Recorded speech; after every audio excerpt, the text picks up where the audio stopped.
Well, I think you have to be aware of regulation as you get larger, and you don't want to make a mistake of fighting the government and ignoring the government. So I think what Facebook has done, for example, which is add a lot of costs and add a lot of people to try to get rid of the fake news and get rid of the bad things on the site, is the way to actually keep your business thriving. Google and Amazon responded to this rather belatedly. Have they woken up to this threat rather too late in the day? Well, I don't think it's too late, but I think maybe Google underestimated the intensity of the reaction. The other concerns that a lot of investors have had about tech lately is the sheer amount of money that's been ploughed by venture capital into startups. Are you surprised we haven't seen more of these so-called unicorns crashing and burning?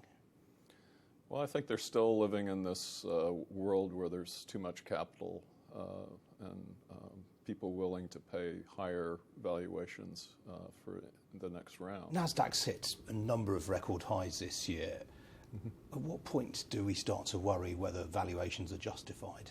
Well, we look a lot at valuations because, we lived through 2000 and we understand, trees don't grow to the sky, so to speak.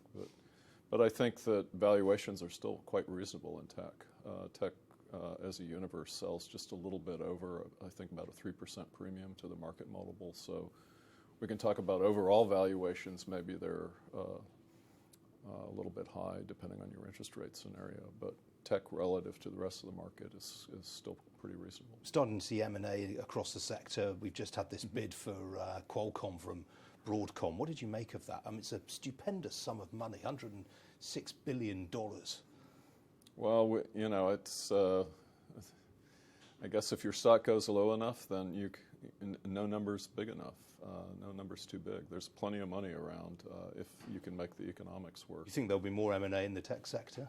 I do. I think particularly if you get this tax act passed and you get this repatriation of offshore cash, you have almost $1 trillion of offshore cash by tech companies that'll be brought back to the U.S., and I think some of that will be used for M&A.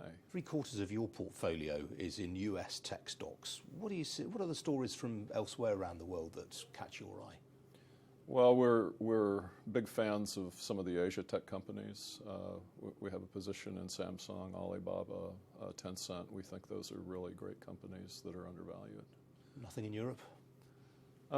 We own a few companies in Europe. We've had good luck with a company called Sophos in the UK that we like, and Infineon is a company that we're very high on because of its participation in electric cars. So we think there's some good stocks to own in Europe too. And what have you made of the whole Bitcoin phenomenon? I mean, the thing has fallen by 29% since last Wednesday and then rallied again very sharply over the last 24 hours or so.